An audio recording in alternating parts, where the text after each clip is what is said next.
अस्सलाम वालेकुम सर, मेरा नाम रावल राम है और मैं आपसे सवाल करना चाहता हूं कि हमारा मज़हब गलत नहीं है, उसमें गलतियां हम लोग करते हैं। जना हराम है हमारे मज़हब में, शराब नोशी हराम है, जना हराम है, मतलब कि जैसे भी गलत काम सारे गलत उसमें भी लिखे हुए हैं और यही इस्लाम में भी है। ये दोनों जो है ना, मतलब कि कॉमन है इनमें, तो अच्छी बातें दोनों तरफ है और सिर्फ इस बुनियाद पर हमें दोज़ख में डाल दिया जाएगा कि हम सिर्फ कलमा नहीं पढ़ते। अदरवाइज हम लोगों में भी वही चीज़ें हैं, सिर्फ इबादत का तरीका और है। बाकी बस इसका सवाल मैंने जो भाई साहब, आपका नाम क्या है? रावल राम। रावल राम। जी जी रावल राम ने एक अच्छा सवाल पूछा। जी उसने कहा कि उनकी मजहब किताब में भी जिना हराम है, बिल्कुल सही फरमाते। उनकी मजहब में लिखा हुआ है कि शराब हराम है, बिल्कुल सही फरमाते। आपने अगर मेरी तकरीर सुने, हिंदुइज्म और इस्लाम में यकसानियत, आपने सुने वो तकरीर को? जी जी अच्छा, वो तकरीर में लिखा है हिंदू मजहब में दो किस्म के किताबें हैं, एक श्रुति और एक स्मृति। श्रुति मतलब वो किताब जो भगवान की तरफ से आती, भगवान की तरफ से। स्मृति वो किताब जो इंसानों ने लिखी है। श्रुति में आता है वेद एंड उपनिषद, स्मृति में आता है महाभारत, रामायण, भगवत गीता, मनुस्मृति एटसेट्रा। आप अगर पढ़ेंगे, आपके छंदोग्य उपनिषद जो श्रुति है, छंदोग्य उपनिषद चैप्टर नंबर 6 सेक्शन नंबर 2 श्लोक नंबर 1, नाकस्य कसिज, भगवान एक ही है, दूसरा नहीं है। बिल्कुल भगवान एक है, दूसरा नहीं है। बिल्कुल आपके किताब में लिखा है श्वेता उपनिषद चैप्टर नंबर 6 श्लोक नंबर 9, नाकस्य कसिज जनिता न पदीपा, नाकस्य कसिज जनिता न चदीपा। मतलब उस भगवान का, उस भगवान के कोई वालिदैन नहीं है, ना मां है ना बाप है ना बच्चे है। सही लिखा है श्वेता उपनिषद में चैप्टर नंबर 4 श्लोक नंबर 19, न तस्य प्रतिमा अस्ति। प्रतिमा के मानी होती है संस्कृत में अक्स, picture, photo, statue, idol, painting. ना तस्य प्रतिमा अस्ति, उस भगवान की कोई अक्स नहीं, कोई पेंटिंग नहीं, कोई पिक्चर नहीं, कोई फोटो नहीं, कोई स्टैच्यू नहीं, कोई स्कल्पचर नहीं। ये लिखा है यजुर्वेद चैप्टर नंबर 32 श्लोक नंबर 3 में भी, ना तस्य प्रतिमा अस्ति। तो आप अगर भगवान को मानते हैं और भगवान की मूर्ति बनाते हैं तो गलत है। आपके किताब के हिसाब से कुरान मजीद को बाजू रखो, हदीस को बाजू रखो। आप मूर्ति पूजा में मानते हैं भाई साहब? सर, मैं सिर्फ कृष्ण भगवान की मूर्ति पे मानता हूँ, अदरवाइज देवता हैं वो, मतलब उन पे सजदा नहीं कर सकते।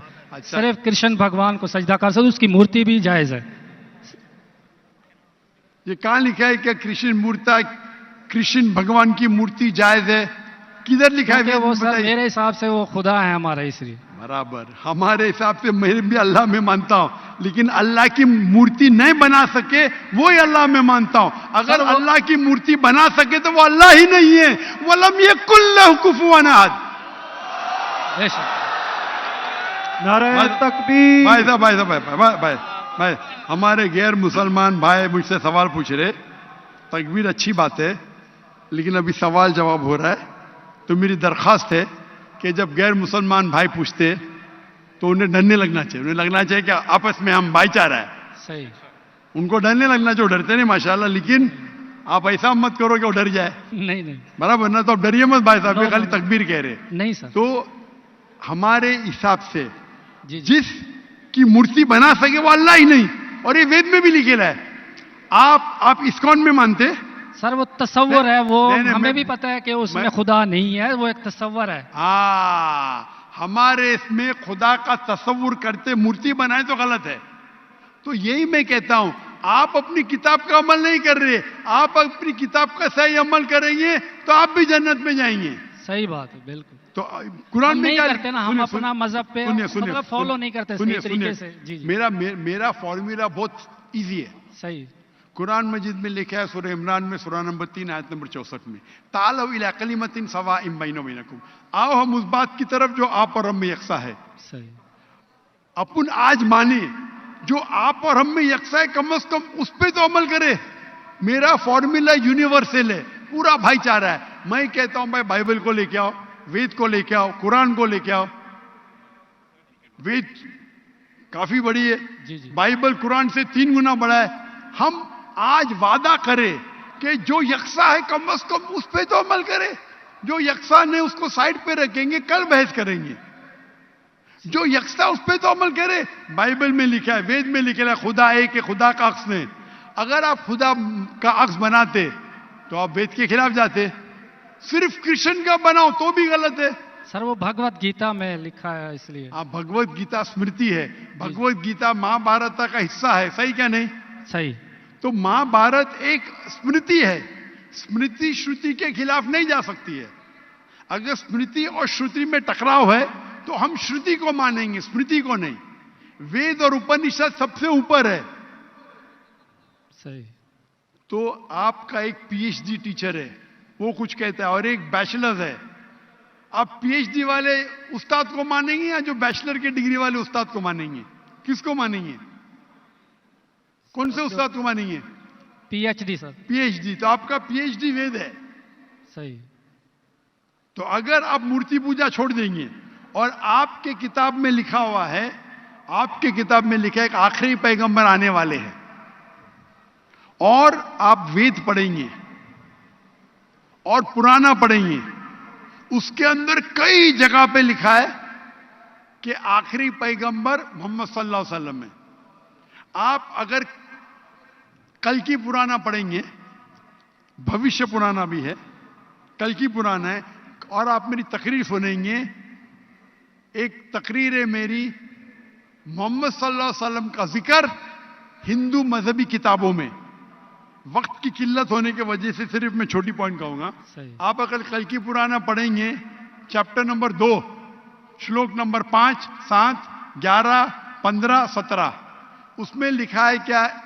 एक अवतार आएंगे, आखिरी अवतार आएंगे, जिसके वालिद का नाम है विष्णु यास।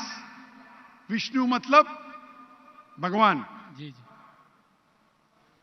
यास मतलब उसका बंदा, उसका सर्वेंट।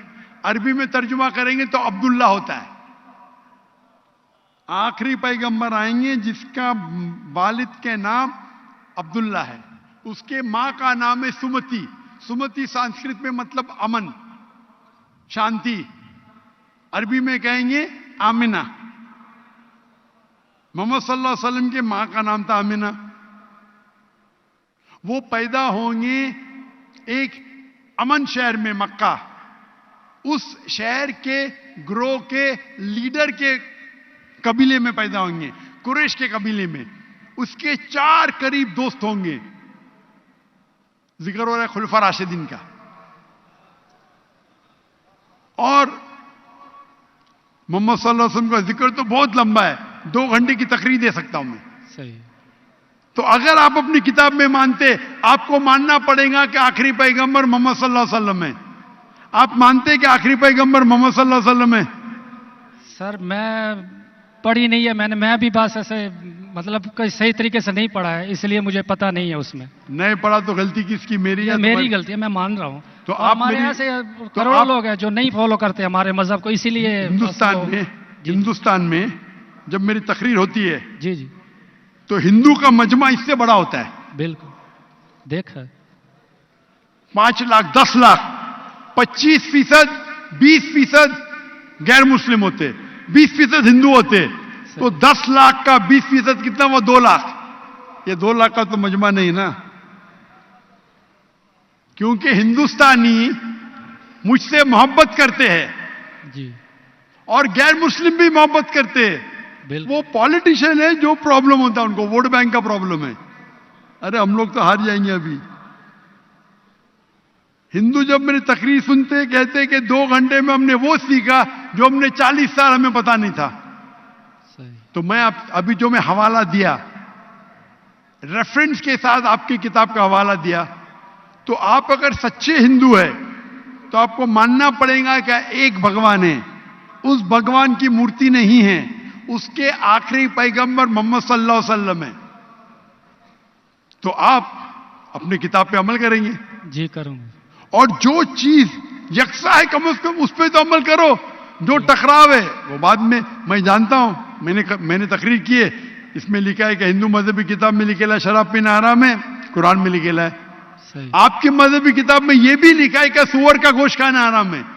सही। और आपकी किताब कुरान से सख्त है, उसमें लिखा है कि अगर आप सुअर का गोश्त बेचेंगे तो पैर और हाथ, उल्टे पैर और उल्टे हाथ काटना चाहिए। ये किधर हदीस में नहीं लिखेला है, ना कुरान में लिखेला। आपकी मजहबी किताब मनुस्मृति में लिखा हुआ है कि आप उल्टे हाथ और उल्टे पैर काटो अगर वो सुअर का गोश्त बेचता है तो। सही। तो अगर आप सही हिंदू है, आपकी मजहबी किताब पढ़ो। आपकी मजहबी किताब में लिखा हुआ है कि आखिरी पैगंबर आएंगे और आखिरी पैगाम देंगे। आखिरी पैगंबर मोहम्मद सल्लल्लाहु अलैहि वसल्लम है और आखिरी पैगाम है कुरान मजीद। सही। तो अगर आप सच्चे हिंदू हैं तो आपको कुरान मजीद और मोहम्मद सल्लल्लाहु अलैहि वसल्लम की बात मानना पड़ेगी। आप देखेंगे हिंदुस्तान में हजारों की तादाद में हिंदू इस्लाम कबूल किए। अल्लाह हिदायत दिया, मेरे वजह से ने, अल्लाह ने उन्हें हिदायत दिया। क्या मेरे तकरीर के बाद कई लोग, चाहे मजमे में चाहे घर पे, अल्लाह उन्हें हिदायत दे रहा है। मैं आपसे पूछना चाहता हूं, आप मानते हैं कि अल्लाह के आखिरी नबी मोहम्मद सल्लल्लाहु अलैहि वसल्लम है? सर मैंने अभी देखना है, जाके पढ़नी है किताब, अगर उसमें है तो ठीक है, सही बात है।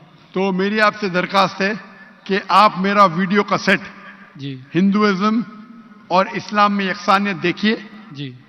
और उसको देखने के बाद अगर कोई सवाल है तो मुझसे पूछिए।